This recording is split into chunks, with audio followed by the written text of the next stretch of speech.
Hello and welcome to a special edition of Rusted Junk, where we're having a roundtable. It's a film we've already done, but it's a film that's now had a lick of paint, a bit of a tidy up, and has been re-released as a director's cut. And it is, as you can see behind me, or for those that are listening who can't, it's Rocky IV we're covering, but it's now called Rocky versus Drago, but it's the director's cut that Stallone has put together. But anyway, let's go straight to the trailer and then we'll discuss afterwards. Enjoy. It's long.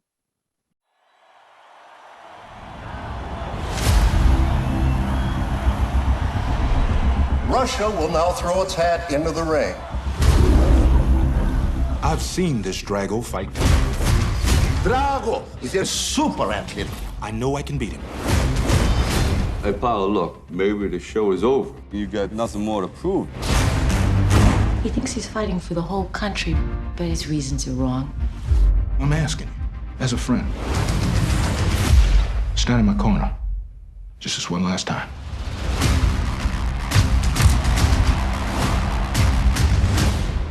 I did not come here to lose. Perhaps this simple defeat will be a perfect example of how pathetic your society has become. You're my friend. I should stop this fight. And don't do this to me. Apollo is down. I cannot be defeated. Somebody get a doctor in here. Soon, whole world will know my name. Drago. Drago. I let it happen. I gotta take everything he's got.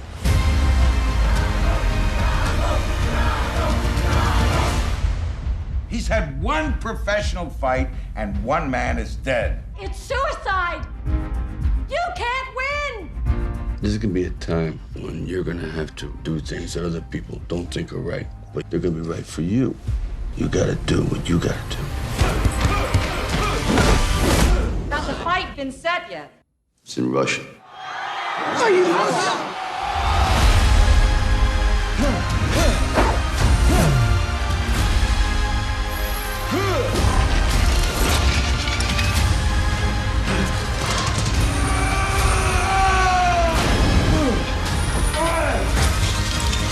all your strength, all your power, all your love, everything you got. You know what to do. Do it.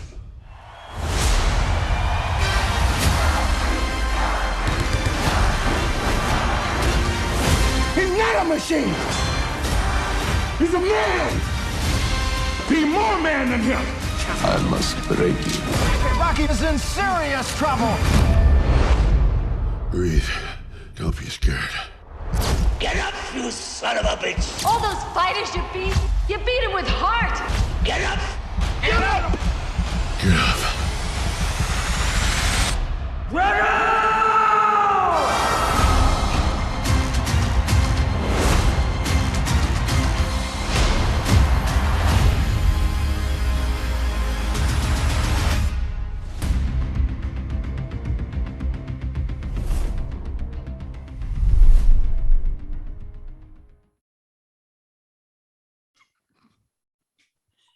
Yes, you were right. That's a trailer. If you're still with us on the other side and you haven't actually watched the trailer in segments, I said, I'll come back and watch it another bit tomorrow. It's over 3 minutes for the trailer. And I just think that's ridiculous. In this day and age. Yeah, well, you know, it's appealing to people who wanted to see this film. Me, Joe, who've been talking about nothing else since we first heard that it was being done. We always have a check-in. Joe is wonderful. I know, sorry, I should introduce Joe, but I think regular listeners know who Joe is. He's been on the podcast. Do you want to do a quick introduction, Joe, for those who are just listening for the first time? Yeah, I'm Joe Hogarty. I am a podcaster from the US. My podcast is WDWNT Nerd Alert, and we discuss a lot of Marvel, Star Wars, some DC, some Disney, and we've been going for almost 8 years now. And Is it that long? yeah. Plenty of back catalogues to listen to. If you get, if you like what you hear, you can go all the way back. It's great. And there's a lot of changes in staff too. But we have a pretty good one right now.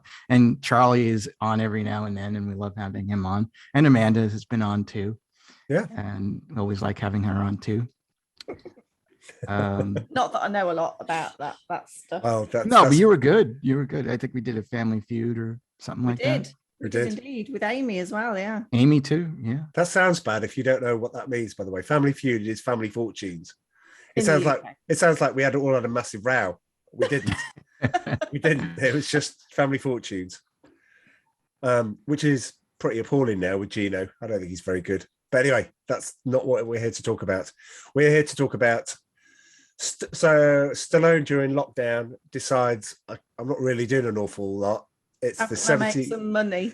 It's the 75th anniversary in 2020 of Rocky IV. So what he does is he says, "Do you know what? I'm going to go back and I'm going to make it the film that I wanted it." It's the what? Yeah. Sorry, you said 75th. Oh no, sorry, not 75th. I meant I had it the Paramount thing in the back of my mind. It was the what is it? 35th anniversary. Yeah, 35th anniversary, 75. It's been a long time. It's been a long time. So yeah, he decided to try and get it ready for November last year. I think it was, Joe. He was talking about trying to release it around that sort of time. Yeah, I think that he had. Did he announce it while COVID was going on, or was it? Yeah, he announced before. Yeah, he announced. I think it was something. I think it was like June or something, or May, June, and everyone was like looking towards the date when it was going to be the 35th anniversary, and he didn't have it ready in time. Okay. Yeah, I guess because again over here we thought it was going to be over in April, COVID, and next thing you know, it just dragged on and on and on. Yeah, April which year? I think is the 3 weeks to flatten the curve. Yes, I remember that. So he puts in the things that, I mean, we'll get to that. He puts in the things that he wanted to put in. He's, we'll get to that, whether or not he's changed the direction, the momentum of the film, and he's taken out some of the bits that you don't like, chiefly amongst which is the robot. Yay! Well, you may cheer, but anyway, That was we'll get rubbish. That robot. So why it was in there in the first place? Oh dear Lord, I want to go first with my score, but I'm not going to. I'm going to give it, as ever, I'm going to give it over to our guest, Joe. Oh, thank you. This is the moment. This is the moment that we've talked about for a long time, is what do we both think of this? I've been salivating at the thought of this film, and so I am so looking forward to hearing what you've got to say. Yeah, I didn't think it was going to be much, or there might have been some changes, but I didn't think it was going to change my scores. When we did the original podcast that was based on the theatrical version of the movie, I gave the movie, as a movie and strictly a movie, I gave it a 4. And I gave it as a Rocky film, I gave it a 7. But I mean, I'm happy to say my scores have changed. I went from a 4 to a 7 as a movie, and from a Rocky movie, from a 7 to an 8. Oh, get in. And wow. I really love this movie. I know I'm probably one of the few people, because I've seen a lot of people on the internet complaining about a lot of things. I just started smiling as soon as I started playing the movie, because I watched it at home. And I think that it's just so much better. It just seems like a drama now. All the goofiness is gone. There's some goofiness in there, but for the majority, I think it was a good idea to get rid of the robot and his son. His son is also gone. And I watched this movie. I loved it so much. I've watched it 3 times since it came out. And I watched the theatrical one once. And again, I really feel that this is a stronger movie. There's definitely problems. Some things that he added that he should have maybe not added, and some things that he took out that he shouldn't have taken out, which I'm sure we'll discuss as we go on. But I'm just blown away. Like, when you think of there's not been that many substantial changes to movies. I can think of when they do director's cuts, the Snyder cut for Justice League and the Donner cut for Superman 2. But and we'll talk about that, Joe, because it's a good point to raise after we've all done our scores, where director's cuts have worked and why director's cuts haven't worked. So that's a good thing to get into. So you obviously are totally enamored with this then. Yeah, for me, this worked more than those two movies. Right. But yeah, well, you know, I'm going to end it here. But I loved it. And I'm sure I'm going to watch it again within the next couple of days. I really enjoyed it. straight after this, Joe. Maybe. Right. Okay. Well, over to you. Right. Okay. So when I watched it originally, I thought it was okay. I gave it a 6, didn't I? Overall. Yes. Having watched this version, because like I haven't seen a lot of the other Rockies anyway, so I had to sort of ask Charles to stop the movie just a second, because I wasn't quite sure about the introduction, because I've not seen a lot of the stuff in this new film. And he explained, oh, that's because that's from Rocky 3. That's right, isn't it? That's right. Yeah. So I've not seen Rocky 3. So I showed you the original. You did. One, and then showed you the new one. Yeah. Yeah. Like the first 3 minutes or so. So I could appreciate, you know, the startling difference at the start of the film. Having watched the movie through now, I actually feel, and I agree with Joe, it's a lot better a movie. It seemed to flow better. There was a lot more continuity, and it was less brash and 80s like. Do you know what I mean? It didn't feel, the original one felt a little bit kind of show busy and a bit needless in some areas, that like the robot thing, didn't understand why that was in there in the first place. So I'm glad that's gone. So overall, the movie itself, and I'll come on to what I didn't like about the movie as we get on to that particular area. I have given it a 7.5 as a movie. It would have been an 8, but I had to knock half a point off because of what I didn't like about it. Wow. And you know, because we had a discussion after the film. Yeah, absolutely. So I'm not going to let the cat out of the bag yet. Yes. Cats in bags. Anyway. Cat's in the bag. Cat is still in the bag. It's not out the bag yet. Okay. Well, I'm going to disappoint both of you. I don't know where to start with this, but I'll start with this. I'll never watch this version ever again. Oh, jeez. I refuse to believe this exists.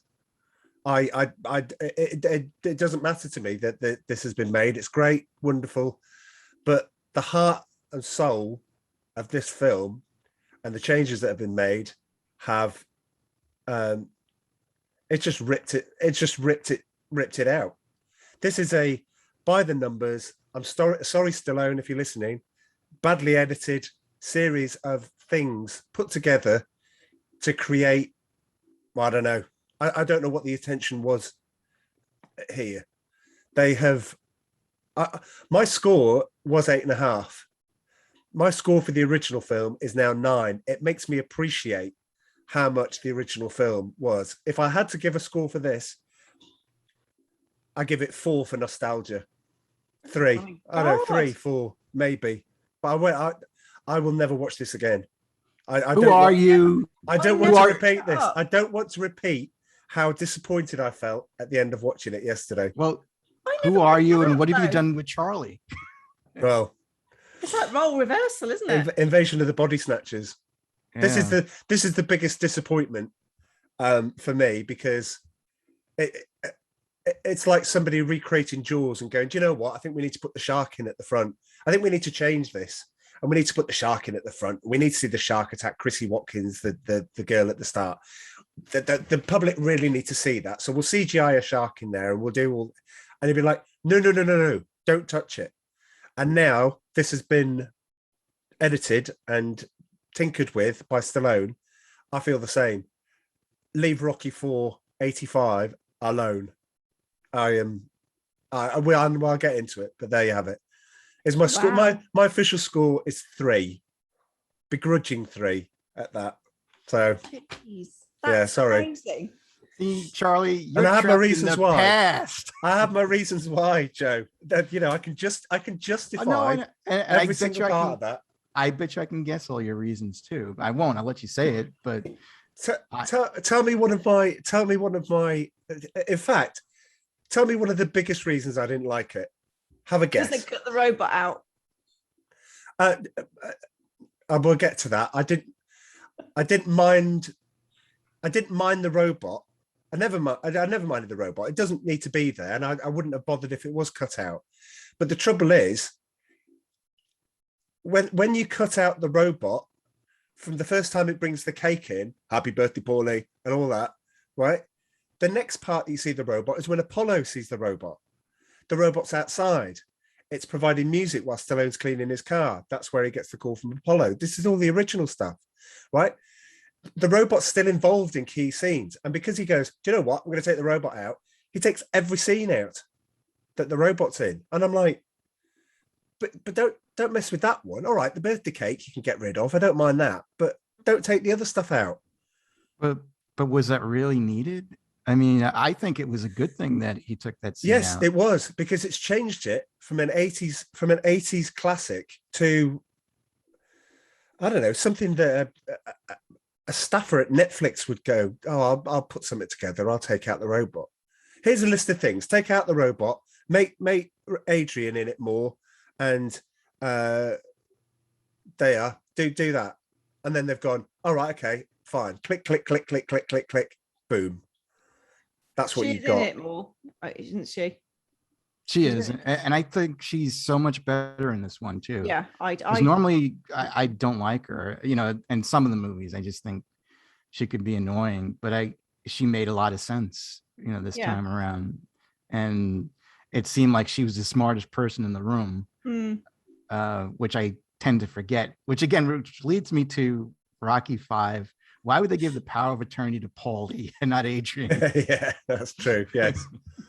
So you might not know this, Amanda. We talk about Rocky. Rocky 5 starts with him in the changing room, having a shower after this fight. Yeah. And then he gets home and realized that because Paulie's given the accountant power of attorney, the accountant's made him penniless. He's got nothing. Yeah, I remember that. Right. I think I've seen 5.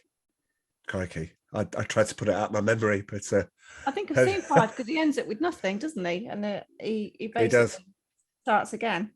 That's right. Yeah. Doesn't he take someone under his wing? Yeah. He does. Tommy Gunn. Right. So yes.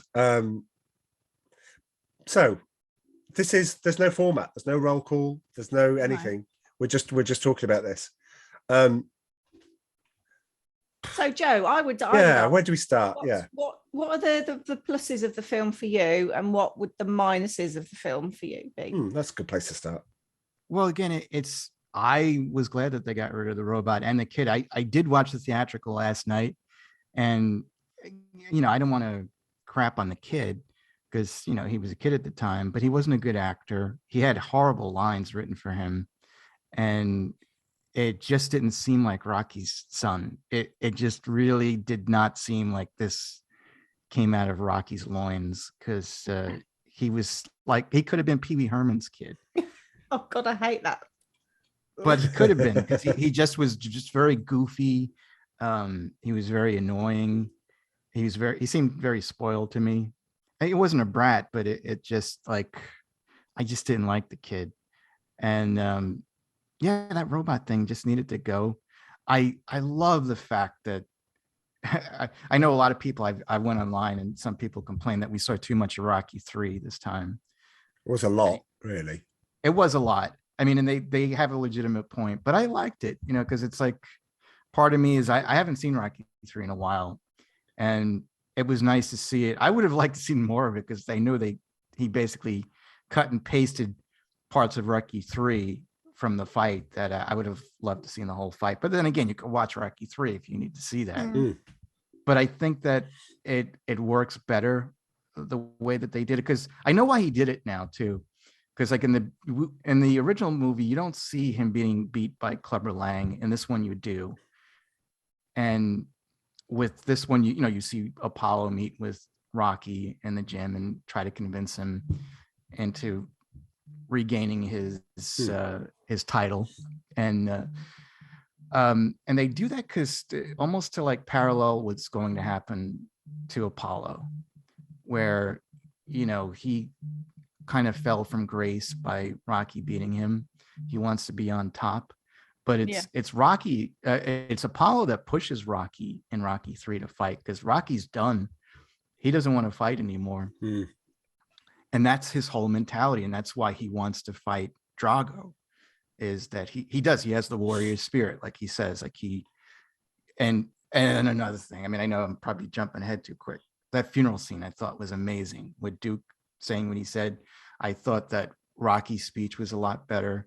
There's just so many things that they put in this movie I thought improved the movie tremendously. I really enjoyed it. I don't get what you're saying, Charlie, at all. Like for the things like that whole thing with Apollo showing up, who cares? Like if he shows up and he sees the robot and they talk. I like that they just went right to the dinner table. And then what did he go to? Were they playing football outside, or tossing around? We're outside first, yeah. Yeah, I just love all that scene. More Apollo, so you get to see him more fleshed out. I really enjoyed it. It added to the story, I think. It gave it more depth, the relationship between him and Apollo and what they'd been through and where they were at now, and what the motivators were, I think, for the Drago fight. So for me, it gave more context to the storyline, and it fleshed that out a bit more as well. So you actually got to, and that's why I said at the beginning, it flowed better because you could see their relationships and the dynamics between them and the mutual respect they had for each other, and the love as fighters, and they really understood what motivated each of them as the characters. So it was interesting as well. I hadn't seen the original movie before we watched this one, only like the first 3 minutes, so I could understand the difference of how it all started in the movie. I remembered Adrian didn't actually find out that he was fighting again Drago later on in the movie until she turned up in the car and then all the reporters were outside. But that wasn't the case in this new film. She knew beforehand because she talked to him about it, and there was more dialogue, wasn't there? No, she didn't know. She didn't know. No, she did know. Okay. I'm sure she knew. I don't think she did. I think that he had just given the press conference and she'd come home in the car, which was slightly different. I think that we saw more of the car, which was kind of weird. But that's how she found out. It to me, it seemed like he didn't discuss it with her. But we could watch it again to check out. I thought it was for me, she felt more involved in it. Oh, maybe he did make this decision and didn't really talk to her about it. But I thought the whole point of her being in the movie more was that she was kind of, although she hadn't agreed with the decision, she was more involved at the start and was trying to persuade them not to do it. Everything that they did with Adrian, I thought was great. Like that little scene in the kitchen, and then when she shows up in Russia, it's very subtle this time. The music isn't very synthesized. In fact, you can barely hear it. This is why. One thing This they is could have why cut it's out. bad. One thing they could have cut out was that awful montage when he has a bust up with Adrian, and he gets in the car and he's all really mad, and then he goes for a drive. I agree 100% with you. Oh my God, it's so terrible. And I even said to Charles, I was like, he's having too many like drifting off daydream sequences. If he's driving that fast, it's crashed the car by now. And I've always said that. I can't, I mean, the song is okay, but even in the last podcast when we did this, I had mentioned that I just can't stand that scene because it just feels like, all right, MTV is popular. I'm going to put an MTV video in the middle of it so that fans will like it. No, don't do it that way. It's just so obviously a cut and paste MTV video that they're going to show, and they did on MTV. It just felt out of place for any kind of movie, especially a Rocky movie. And I agree 100% with you. Yeah. I almost called you Adrian. I should have reworked that personally, I think, because that I didn't like. I just say I almost called you Adrian. If that makes me Rocky, that's fine. Adrian! Don't mind. I love that. So, Joe, I need to pick you up on something.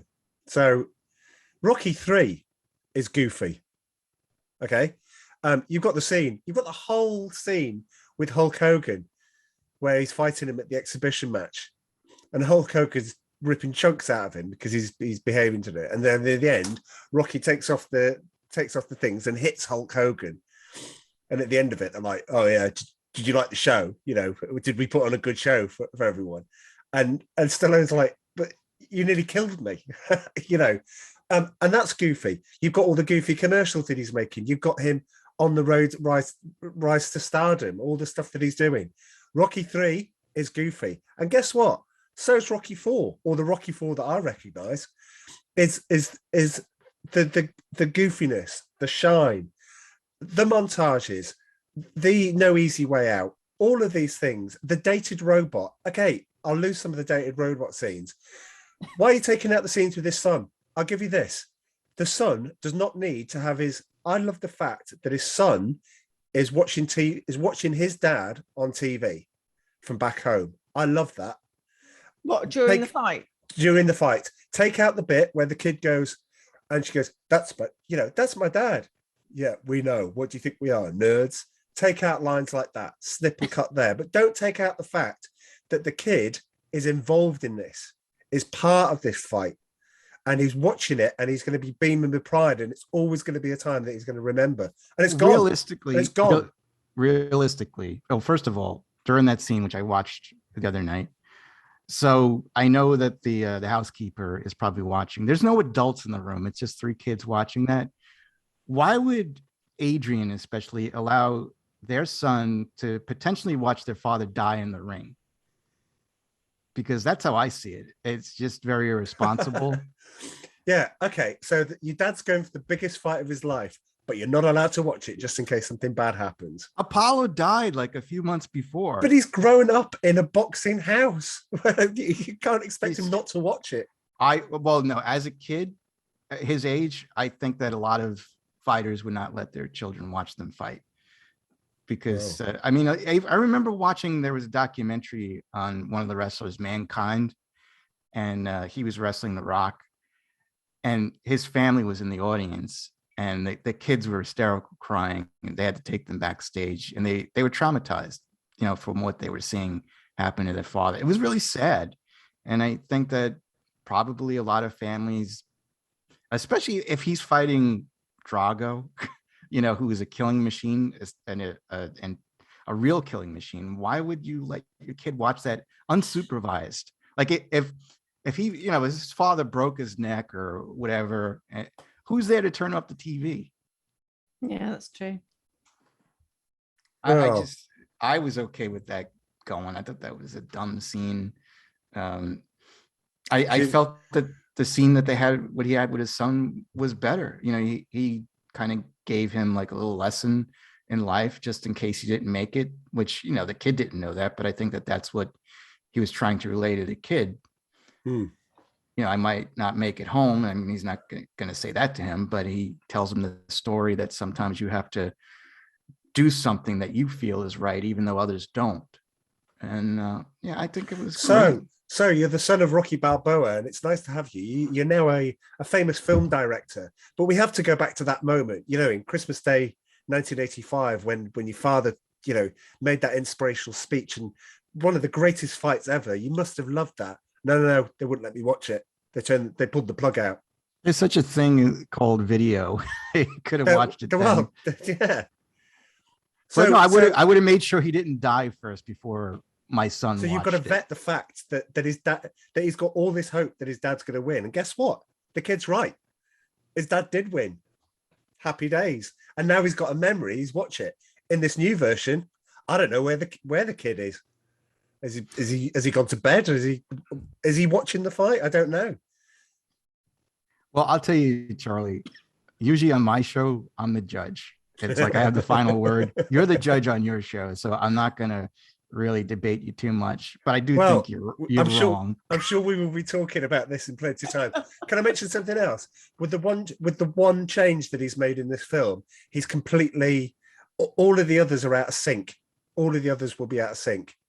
Where is the box, the hit, the bang, the satisfying bang when he's fighting, and now it feels like somebody's just hitting a leather belt against the side of a wall. And I'm like, more realistic. But it's not the other films. All the other films are out of sync because they're all using the other.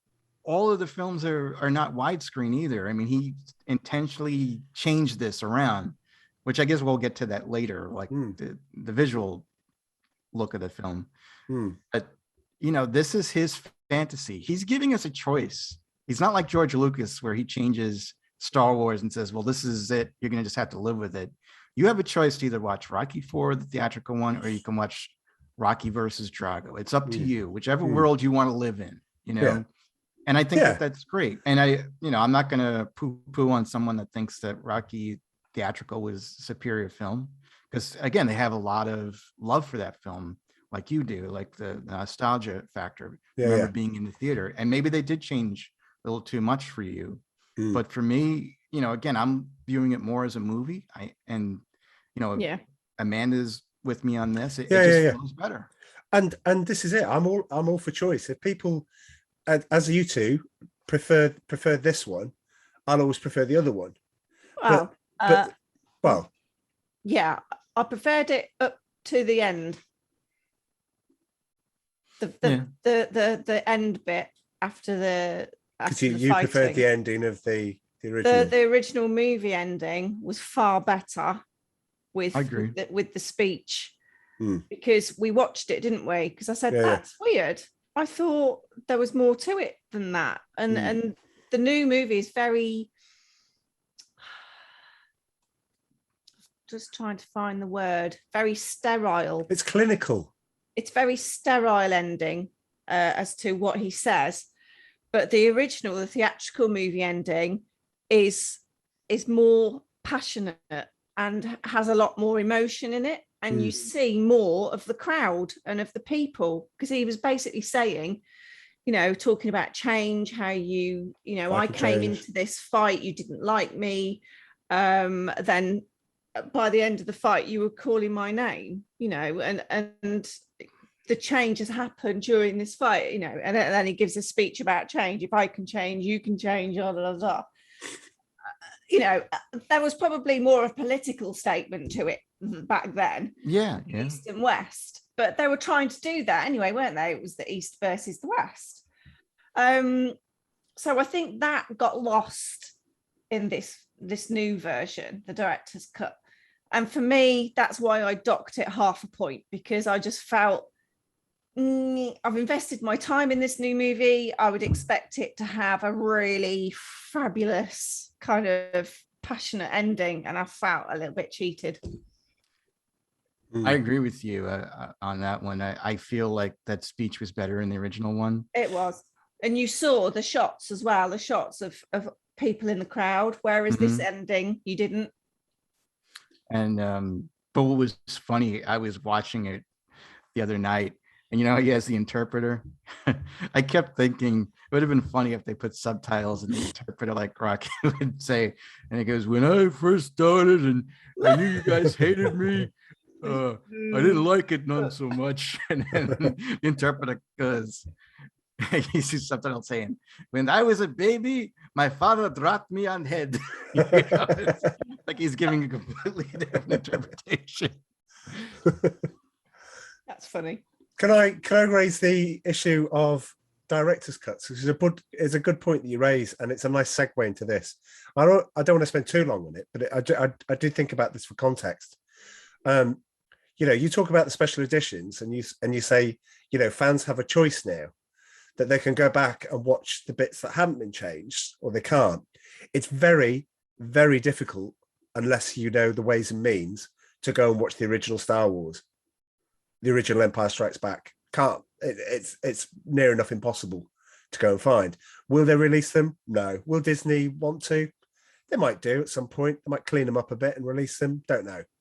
But as soon as you make changes, such as Hand Shot First, which I know is an easy one to pick, but it is one of the most contentious ones, because it doesn't work. It's clunky. The special effects don't work, and I don't have the choice. I can't go back and well, I can, because I've found those ways and means. But that's the choice that's been taken away. If you talk about two films where it has worked, Aliens Special Edition, the director's cut of Aliens has where they're all trapped, and the Marines set up two remote sense, heat censored cannons on either side. They wipe out the aliens on one. The aliens come at the door. They can't get in. They're down to like 10 bullets before the aliens move away, and they go where they've gone. That's in the director's cut. In the original film, the aliens just come in through the roof. Well, that's why they came through the roof, because they tried to come in through the normal way and couldn't. And so I think the director's cut adds something. It's a bit like The Abyss. You don't know why the aliens are there in The Abyss. But when you see the director's cut, oh, right, this all makes sense. This all makes sense. And I love that we have things like that. Director's cuts where it goes wrong is Star Wars. It's E.T. It's replacing the shotguns and the guns with walkie-talkies, which even Spielberg's now has said, "I'm sorry, it was a mistake. I should never have taken them out. I did it on the spur of the moment. Don't watch this edition because I'm not endorsing it." And I had to read that up, that Spielberg goes, "Don't watch this because I made a bad change." Stallone is entirely right to make whatever film he wants to. And it's just, I don't see it. I can't really say too much about that because I don't do a lot of director's cuts watching. What about you, Joe? Most director's cuts for me, they don't really add that much. Like I said, the ones I mentioned, I know you like the Donner cut, and there are a lot of things I like about the Donner cut. It's brilliant. But it's unfinished. It never was given the proper treatment that it could have. And that's what kind of bothers me, is that a lot of stuff that they throw in there just doesn't fit. And I hate that he intentionally removed the line, "General, do you care to step outside?" That went down 2 points for me just by him. Yeah, I can imagine. Line out, and he replaced it with, "General, did you ever hear of freedom of the press or power of the press?" It's like, are you kidding me? Are you kidding me? Yeah. And then he repeated the whole ending of Superman 1, where he turns the earth back in time, and and you lose the goofiness of the Eiffel Tower scene at the start. That's all I like gone. that. Yeah, I like that Eiffel Tower scene. Yeah. But yeah, no, there's definitely a lot of good things in it. But for me, I feel that this movie of Rocky IV definitely accomplished that. I think it's better. I know you don't think it's better. But if I wanted to, I guess I'll get into the picture changes. But he changed the color timing in it. Some of it's good, some of it's bad. Sometimes it's too bright and sometimes it's too dark. He definitely boosted the contrast out in the outdoors, and it just doesn't look right at times, like when he's in Russia. And then he added a blue filter, and you could notice that during the flashback scenes. Instead of it being black and white, it's kind of like blue and white. Mm-hmm. Right. And that's when it kind of reminded me of Lucas. It's like, what, didn't anyone say, do you know that's blue? and it's supposed to be black and white if you're going to do it. It just looked off-putting to me. The film was originally filmed in an aspect ratio of 1.85 to 1. And he wanted to make it look more theatrical. So he changed the aspect ratio to 2.39 to 1, which means he had to cut the top and the bottom off of the film in order for it to have black bars on the top and the bottom. And so we're actually missing a lot of data from what he did. It looks nice though. I mean, I actually like the way that it looks. It does look a little more theatrical, but I know a lot of people have problems with that because it was kind of fine.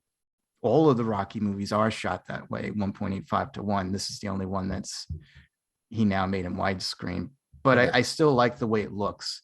And I like too, I went back and I compared most of the films, the two films together. He replaces a lot of close-ups with wide shots, and it looks the press conference. The fights look better because I think he was trying to push the close-up so that you really couldn't see the punches coming, because in the original, when you see a lot of misses, but you hear that thunderclap, even like it connected. In this one, you don't really see that. And if it's a miss, you hear that it didn't strike. And he tried to, I watched the documentary and how he made it. He's trying to get most of the punch scenes from where like we'll see the back of Drago and the front of Rocky, so that we don't really see them missing each other. And I think that that's handled really well. I love the new wide shots, and there's so many of them in this movie. If you go back and forth, and someone's going to make a video of the comparisons of the scenes. So, I think that's probably already been compiled as we speak, ready for next week or something. Yeah, I bet you it is. But there were so many changes. It's all subtle. It's not necessarily all thematic. It's just like camera angles. Because again, like when he filmed those, he filmed them much wider, but he zoomed into them when he was, or whoever was editing it, to show more of Stallone. Yeah. Even when he's driving in the car, originally, you see his eyeballs and his nose and his chin. Yeah. Now you see the steering wheel. He's in the passenger seat. But that's it. This is a film I've watched so many times that every time they changed a shot, it was really evident to me.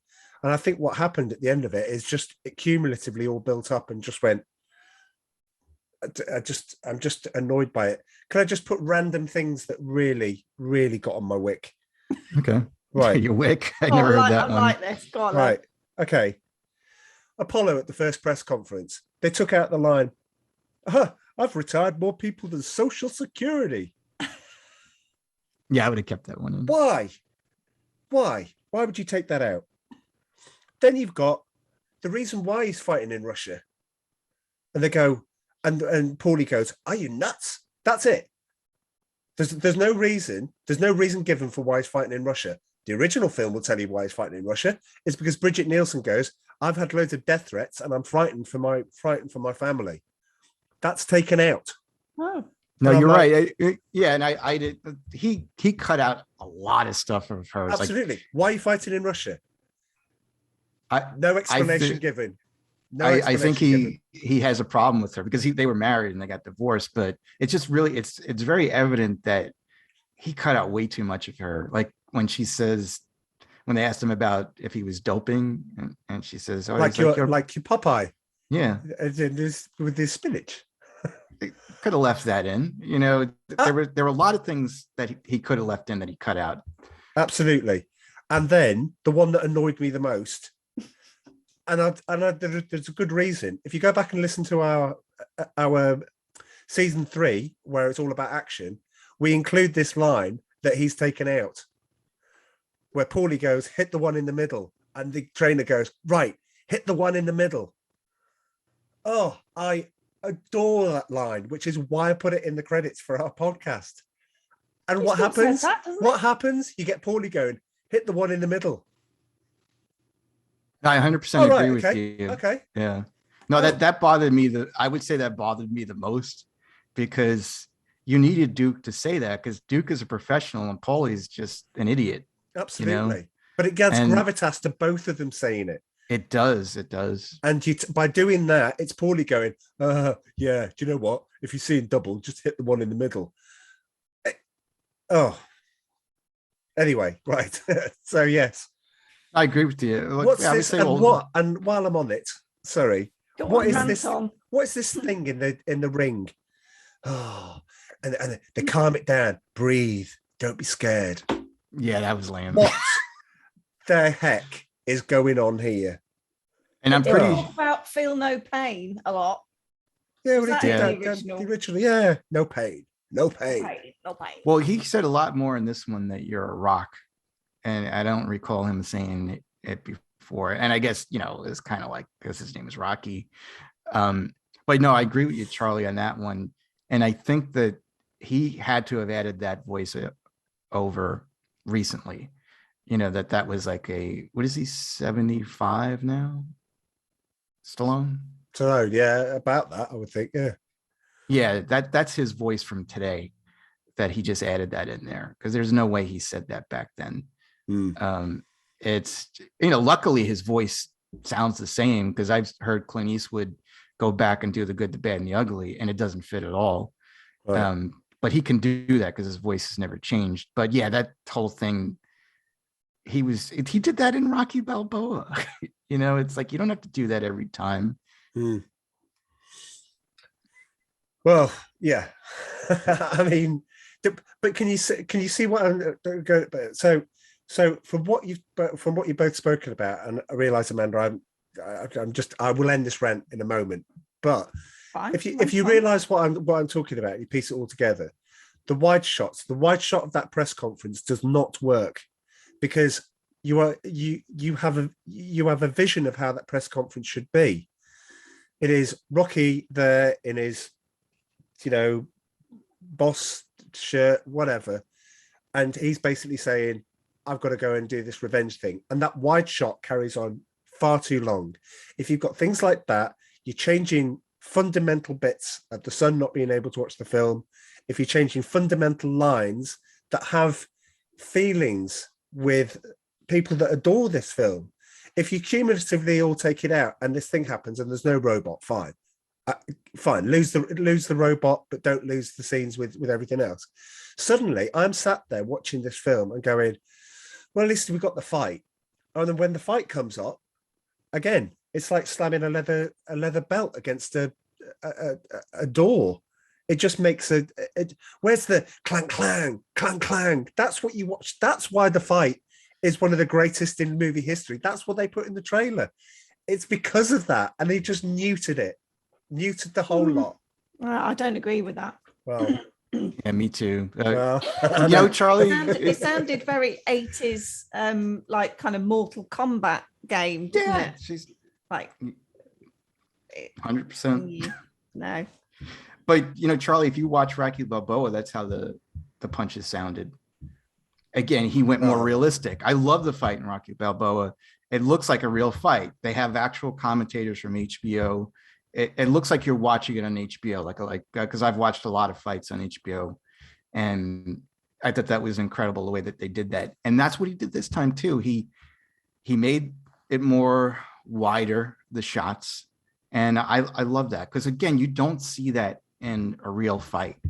They don't go into so many close-ups. They're basically the camera's out so that you can see all the moves, all the swings that are coming. Yeah, but Joe, I don't want realism from my fights.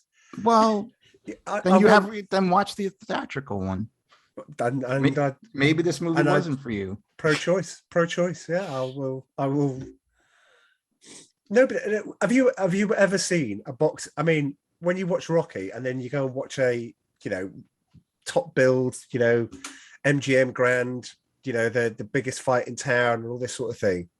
It's always underwhelming when you compare it to that. But that's true boxing. So obviously the boxing aficionados will go, yeah, well, the Rocky films are good, but obviously, they're all staged. I mean, it's all actors, it's all doing that sort of thing. Fine. However, the trailer still said voted the best fight of all time. And there's a reason for that. And now he's just snipped it and gone, yeah, you know those things that you liked about it? Yeah, they're gone. I think this fight is better. I think Apollo's fight is better. You know, I would watch both of them back to back. And getting to the press conference, I wanted to mention this, a huge improvement, which I always hated with the press conference, is the canned audience that he had put in the original one. It just sounds so over the top. You know, when the press or the canned press, their reactions to like what Paulie says, and they're like, yeah, you know, and in this one, you could tell he re-recorded it. It's not the same people. And I watched the documentary, and he did say that, you know, we just had some people come in and do that because it wasn't occurring live. Like they record the audio afterwards. It sounds so much better because that used to, you know, the fakeness just bothered me of Rocky IV. I watched the theatrical one recently, and even before this movie came out, and I was, as a Rocky fan, I was embarrassed by the things that went on,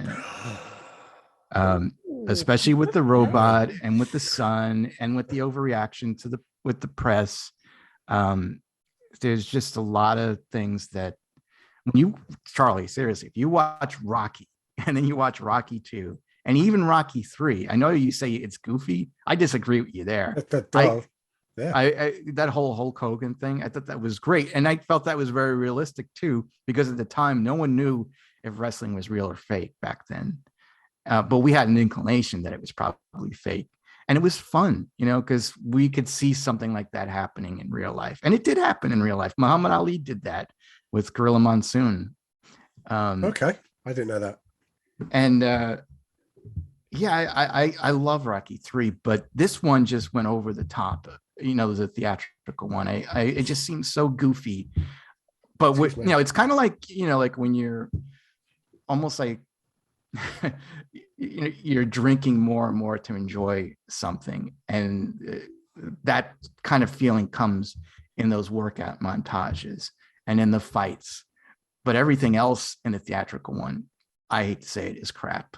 You know, this one had changed all that. It made it more of a drama. It made it more. You know, I love this one. You know, I think it made the director's cut has made it a movie more appropriate for today and the style that we are used to seeing in a film. Don't need to do it. Yeah, so it's lost that 80s feel. It has lost the 80s feel because there's no rubbish 80s malfunctioning robot in there. I don't think it malfunctioned. I don't think it malfunctioned. But anyway, but you know what else? I was just going to say that Amy watched it with us. Really? Not all of it. She watched the end. She watched like the bit at the end and the fight, and at the end of it, she's punching the air and she's cheering like, and I'm kind of like, now let me show you how it should look. Well, you know, it's funny. Yeah, that'll be interesting if she's one of the rare few that's seen the director's cut before the original. Yeah. See, because usually when you see the first movie, you know, for the first time, that's your movie. So yeah, but this is it, the Joe. I was so excited to see it. I was genuinely excited to see it. And maybe the reason why I'm feeling like I'm feeling is because I might have built it up in my head. And suddenly this thing appeared and I went, oh, it's nothing like what I thought it'd be. No, I could see that. I was like that with Star Wars and the prequels. Like I had a preconceived idea of what Obi-Wan was like and what Anakin was like. And it wasn't met when I actually saw the movies. And I was very disappointed about it. So I can see that. Yeah. But I just felt that it was all improvements. There were some like the ones that you mentioned, and there's definitely some more things that I had probably seen that I felt, like I said, some things could have been added that didn't need to be added, and some things that he took away didn't need to be taken away. Well, I did want to mention what I loved is he used Bill Conti's music a lot in this. Yeah. And that added to the drama too. Because I love was it Vince DiCola did the music? That's right, yeah. the training montage theme that he does and war. But Bill Conti's music is just iconic for Rocky, and it just made it feel more like a Rocky movie. Just hearing that stuff. One thing I didn't like, Charlie. Oh, okay. Oh, hang on, go on. Well, a couple of things. So the very see, it's all adding up now, Joe. To two. Blimey. Oh, blimey. Go on. So the opening, when they had MGM coming out, they have a CGI lion now. Yes, Yeah. because they changed the bit at the top, don't they? Yeah, art for art's sake. Is it art for art's sake? Yeah.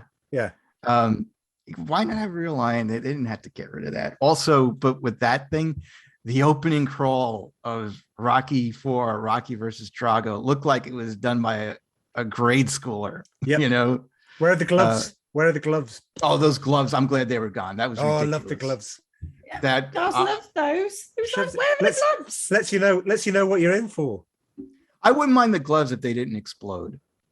They look nice, that they're silvery and shiny, but once they explode, and they don't even explode right. Yeah, wait a minute.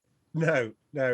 Hey viewer, just in case you were wondering what you're going to get in this film, we'll tell you in the first 10 seconds. We'll show you these gloves coming up. This is going to be a battle supreme.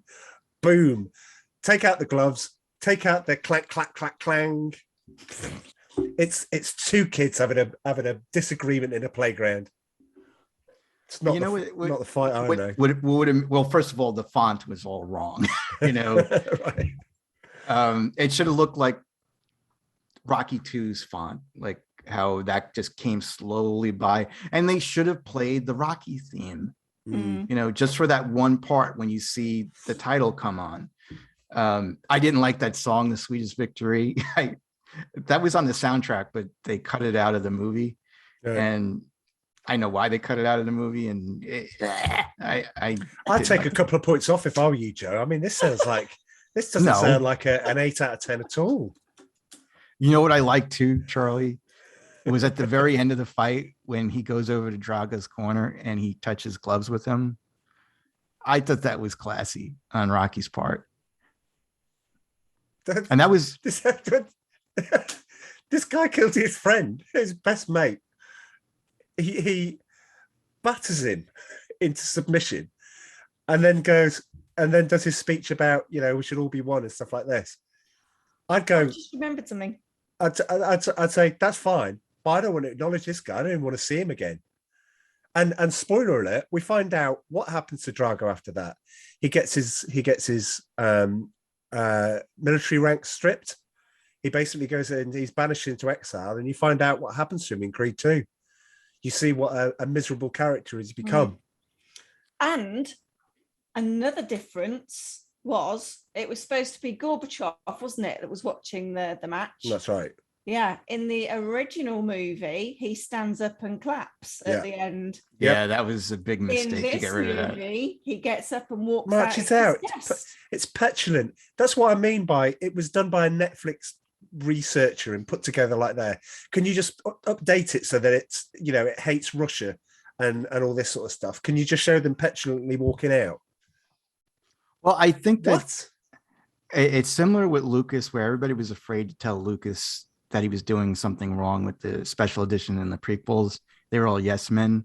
And I think that Stallone was surrounded by only 2 yes men, but he made better choices than Lucas for the rest of the movie. But yeah, that thing that you'd mentioned, but regarding the whole him touching gloves with Drago, the movie is about change. And basically, Rocky is telling everybody that we can all change. And which I suppose doesn't, in the original movie, it portrays that because, you see Gorbachev standing and then clapping. Whereas this new movie, there's none of that. There's none of the, mutual respect for each other in the ring at the end. It just feels a little bit, as I said earlier, clinical, a little bit sterile. So I don't think that message comes across so much in this new version. And it's funny too, because like when he walks out and then the rest of the pull-up bureau, they run after him like the Three Stooges. It's just really weird. But but my point is with Drago is that he changed. He realized that he has to let go of hate, and he avenged what happened with Apollo. But I think that was his whole point, is that he wanted Russia and our country to get, or the United States to get along together. And his point was that I can get along with Drago, even though this thing did happen. I mean, he still blames himself for why Apollo died, which I think he's a little too hard on himself. I blame the referee. There is an issue.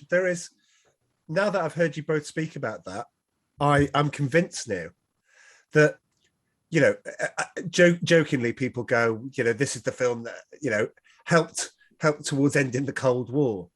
Just simply because of what it was. You and I, Joe, have talked about, it being available on the underground, in Russia, because you couldn't see it, but people were clamoring to see this film in order to do it, and it definitely changes things. So if you've got Rocky standing up, and if both of you are right, Rocky stands up and goes, "Do you know what? He might have killed my best mate. We can all change. Everyone can change," and delivers that speech. And you have the Russians clapping, and you have even the trainer that's despised Rocky, who's seen Drago fail, and he's clapping, and you're thinking, this is a great end. Now, what you've got is he stands up and goes, "We can all change. Don't worry. We can all be friends." And now you've got the Russians walking out.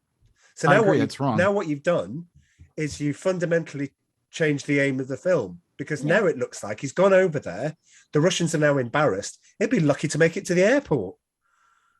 He might as well get in and quickly smuggle himself out, because what presumably now do the people in charge and Gorbachev punish everyone in the auditorium for clapping Rocky's name? Gorbachev wasn't like that. Perestroika and all of that. So why do you make him out to be something that he wasn't? I just think he wouldn't have clapped, but equally he would have walked out in real life. Yeah, so that whole speech at the end actually loses got no meaning. Gravity. It's just a speech at the end of a film that really kind of talks about change, and you're like, what change? Yeah, everyone looks up to the what does our fearless leader think? Oh, he stormed out. He's walked out. Yeah, okay, right. Stormed out. But you could also say, but I agree with you. Like, Gorbachev was a more friendlier leader than we were used to seeing in the past, and he was very instrumental in causing, the Berlin Wall to fall. But yeah, I don't know why. If I had to ask Stallone a question, I would ask him, why did you change that part? Because I wouldn't have changed it. No. But he might have been implying that he was encouraging the people to change, and once they see that something, was not right, they didn't have to blindly follow. I know you can get killed by the government over there. It's different, from where we all live. Yeah. But I don't know. Is it a bit woke then?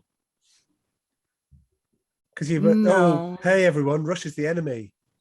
And 35 years later, you're still going, hey, Russia's the enemy, but we don't want to make friends with you anymore. In fact, we're actively going to change one of our most famous films to reflect that we don't want to talk to you anymore. That's not good. Wokeness is more of there is no enemies. If it was a woke film, Rocky wouldn't have fought Drago. Apollo wouldn't have died. Adrian would have fought him instead. Well, yeah, and again, it bothers me that he removed so many scenes of Bridget Nielsen. That scene when she meets Apollo's wife and she says, hopefully we could be friends after the fight. Yeah. That's gone. It's like, I would ask him, why did you cut out that? I didn't like, he added a goofy thing in there when they land in Russia and Paulie has earmuffs on. Yeah. Says it's Adrian's and they look better on me. Why would you put that in there? It's garbage. Yep, exactly. Anyway, final thoughts, because I think we've all talked out. Any final thoughts? Anything else you wanted to? I'd say watch it. Watch the original first, then watch the director's cut after. I would say so. I mean, Yeah. they're only an hour and a half. Yeah. So- So if you've got 3 hours spare, go and do that, and just make it your own mind, really, and Yeah, absolutely. and just see whether who you agree with. And once you've watched them, and once you've taken everything in, and once you've looked at it, come back and listen to this and go, Charlie, you speak so much sense. You were absolutely right. Dream on. See, I can tell why, and I'm gonna get Joe is gonna chastise me after this, because he's gonna go, yeah, as you've already said, Joe, on my podcast, I'm used to being able to be the judge and the referee, and yeah, sorry. So as a final thing, then, But have you're any always- of our scores changed since the start of this podcast? No, I don't think. I think we've all got No. our Yeah, I think we're solid. 9 and 3 respectively. 9. No.